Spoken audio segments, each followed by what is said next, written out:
love. Today, I want to talk to you about how to get the best out of working with a matchmaker. So if you are someone who has seriously considered working with a matchmaker, there are a few things that I think I know about you. I think that you are someone who has a career that a lot of other people envy. I think you're somebody that works very, very hard and is in charge of a lot. And so in your personal life, in your relationships, you'd really like to be able to relax more into your feminine energy and kind of let someone else drive for a bit. But that person just doesn't really seem to be anywhere around at the moment. I know that sometimes you might date people that are much too young for you because the sexual dynamic is so exciting. And for a while, you just sort of act like that doesn't really matter, that they're not kind of on your level in terms of life experience and life goals and things like that. And it doesn't really matter until it does, right? I know that sometimes when your career becomes demanding or frustrating for you, you go on Instagram-worthy, lush vacations with girlfriends, and you renew your spirit and you nourish yourself with some indulgent and well-deserved self-care. But I also know that when you get back home and you walk through the door and it's just your cat that's waiting for you, that is a very frustrating experience for you. I know that you usually go to the gym and work and travel for work and do work functions, and that's kind of it. And the problem with that for you has been that you know that you can't date anyone at work because work is this area of your life that you have figured out, and you really don't want to create a disaster for yourself by mixing your personal life with work too much. I know that you don't really want to date clients because you don't want to create problems at work. And I know that you kind of don't want to date anybody at the gym just because it's kind of a pain to try to have to find a new gym. And your life sort of works the way that you've got it set up. So an obvious solution to that seems to be to hire a matchmaker, right? So here are 3 things that I want you to think about before you hire a matchmaker so that if you decide to do that, you can get the most out of that investment, because that's an important investment. I want you to understand that matchmakers cannot remove your limiting beliefs about love or stop the law of attraction from manifesting those beliefs into your life. You will still need to do the work of clearing those things out at a deep energetic level for your matchmaker to actually have the best chance of success for you. So even when you pay this significant amount of money to a matchmaker, and we're talking about $20,000 to $30,000 generally, it's not overriding these universal laws that exist right now. It's your subconscious mind is very, very powerful, and the things that you're seeing in your life right now are the result of the limiting beliefs about love that are in your subconscious mind. And so those things have to be dealt with at the energetic level, which is the realm of energy work, not the realm of the matchmaker. So those things have to be cleared out first to give your matchmaker the best chance of success in finding a compatible partner for you, a possible partner for you. The second thing that you want to know is that matchmakers can connect you with a good on paper match. So somebody who on paper appears to be very compatible to you, but they cannot create chemistry between you and this person. So they're going to ask you tons of questions, and they're going to interview you. They're going to have you fill out questionnaires. And some matchmakers actually won't work with you if you don't seem like you're ready for a new relationship. So what they usually will do is that they will connect you with someone who seems like they have similar interests to you. And then they guarantee a certain number of introductions, and then they leave the chemistry to chance.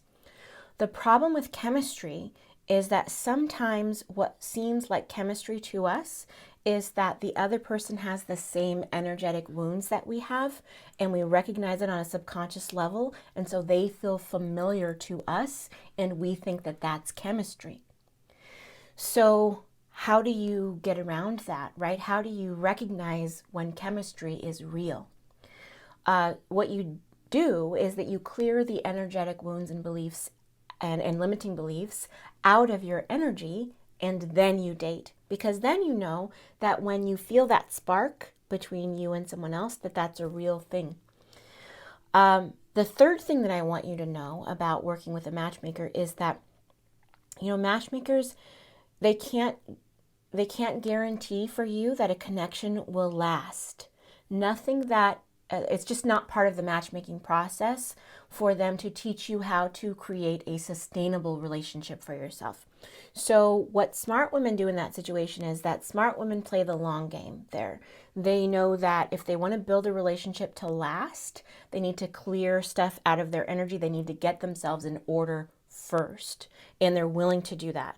So we know that it's more than just like communication tips, which is generally what a matchmaker will share with you, are sort of like the men are from Mars, women are from Venus types of relationship, types of communication tips, right? Or even some that are kind of outdated types of things of men and women relating to each other. They'll share some tips with you that might be like that. But it takes more than communication tips to sustain a relationship. So we have to dig deep down, and we have to deal with the worthiness issues. We have to clear out energetic bonds to exes. We have to get a really clear vision of what a healthy relationship looks like for us. And then we're able to actually create that, manifest it, bring it into our lives, right? And whether we use a matchmaker to have that happen or whether we allow that to happen naturally, we need to clear out the energetic stuff first. We need to deal with the energetic stuff and get all our ducks in a row first. So the truth about it really is that you need to help your matchmaker help you if you decide to work with a matchmaker. And the way that you do that is by addressing the energetic issues and the limiting beliefs in your energy first.